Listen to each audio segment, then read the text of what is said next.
today we're on the 3rd gen Prelude doing some more rust removal. I'm gonna be tackling this from this way to this way. So just get right into it.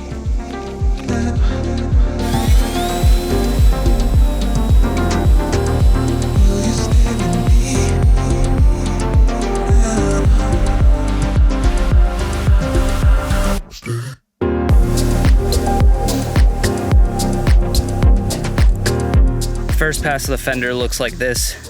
Not too unexpected so far. I'm needing to switch over to a different drill though. I've got the corded set up now because the battery powered drill just was not gonna last.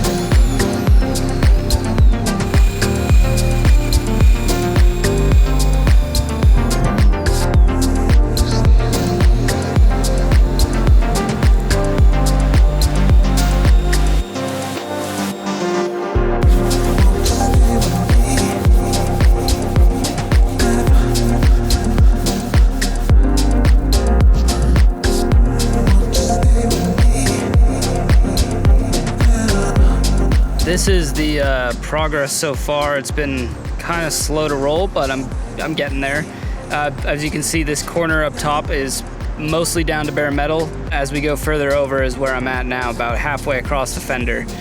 And then we still have to deal with all that. To get this job done, I've tried using a sponge sander with a piece of 120 grit sandpaper on it. I wish I had 80 grit, but I just don't right now. I've also tried the hand palm sander, and I've also tried the drill with various attachments up top for wire brushes, just to try and figure out what's gonna be the best option to get this rust off the fastest. Totally novice here, running in the dark, so if you guys have any ideas or input experiences that you've found work a little bit better for this type of project, please put it down in the comments. I'd love to read it. Hopefully that will expedite this whole project altogether, and you guys can help me complete this project by giving me some valuable input on maybe some better techniques that I should be doing to get this done.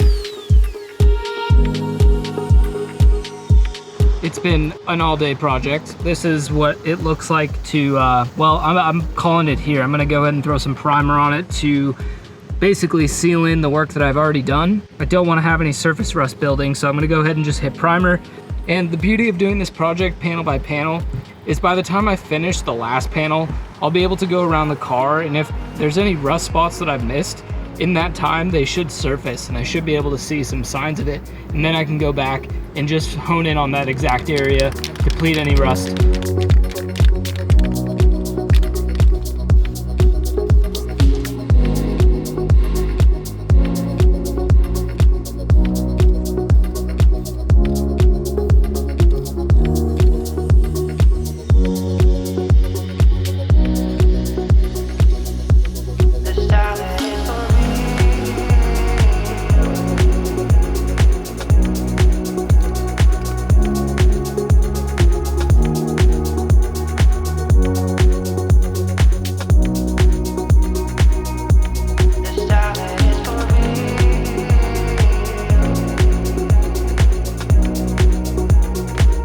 Fender is looking much better. I'm actually really shocked with how this upper portion along with this corner of the fender turned out. There was so much rust going on there, and to be able to get it down to nearly bare metal and still have no holes in it, I was really shocked about that. So the fender itself is looking in really good shape. The part here that holds on the bumper definitely has, I mean, I'm thinking about maybe just having this piece cut out and just rework something here to re-weld in, as well as maybe down here. This part is looking pretty rough, so maybe just cut it out later on and weld in some new metal. But I'm pretty dang stoked with the actual fender. I think I was able to salvage it and keep it in roughly good shape. So I did get the new tires all situated yesterday, brought them back from the shop, and we have finally, after many months, some fresh meats on these wheels. And I'm thinking, kind of want to put them on the car just because, one, I'm anxious, and two, I want to actually get this thing jacked up in a different way that's a little more safe and something more long-term, but that involves me putting these wheels on.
Looks like body filler.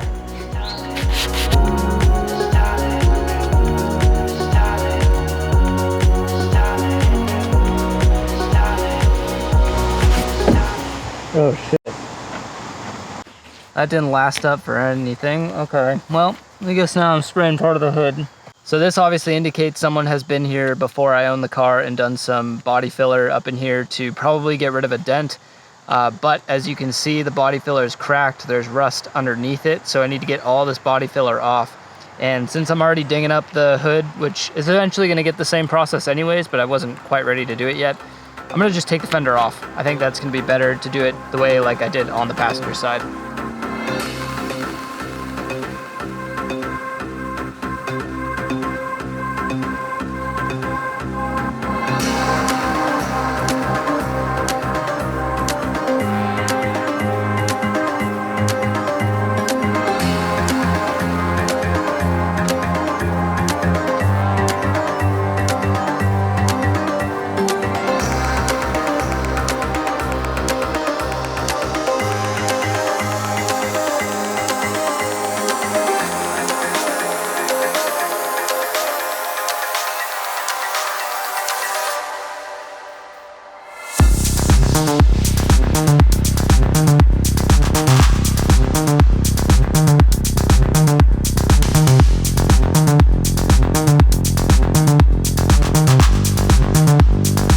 Wet sanding this fender with it off the car, it's really uncovering the damage to the fender that was previously covered up with this body filler. So I'm gonna keep hitting away at it, and I'm gonna use the wire brush now to try and chip away all the rest of the body filler and get it down to bare metal.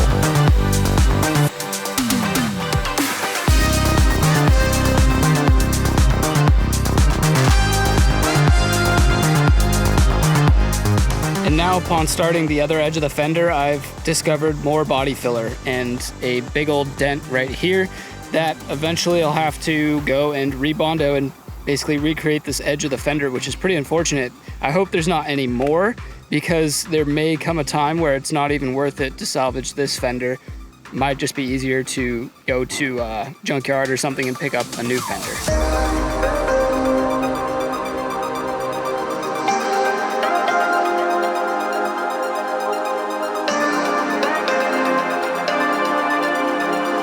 Just before primer now, I need to hit this thing with acetone and get any remaining wax and oils off, and then I'll be ready to hit it with probably 3 to 4 coats of primer on pretty much both sides in full.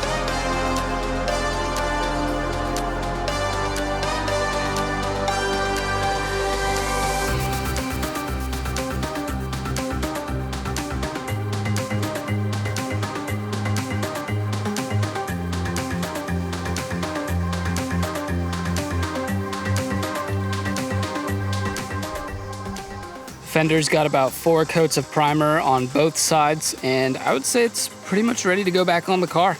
I'm actually so stoked to see this thing on there with the wheels, both front fenders taken care of. It's just the little things, the little bits of progress that really make this all worth it.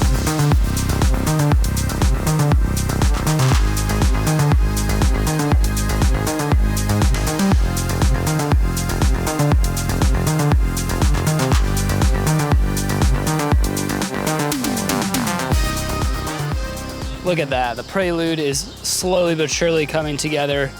We've got 3 out of the 4 fenders now dealt with, which is totally awesome. And this one, although it revealed some more damage, it's okay. I was planning on going back across all the body panels and fixing up any sort of dings, dents, whatever with body filler. So just a little bit to add to the list, no problem. But Guys, the Prelude is totally looking different now than it ever has, which is kind of weird for me. I'm excited to have new tires on this thing and have the wheels back on. I want to, in the near future, maybe in the next video, work on re-situating the suspension and getting the height reset, and then bringing it in for an alignment, which would mean that I could officially be driving this car again. And so with that being said, thank you so much for watching. I will see you guys in the next one. Keep elevating, my friends. Adios.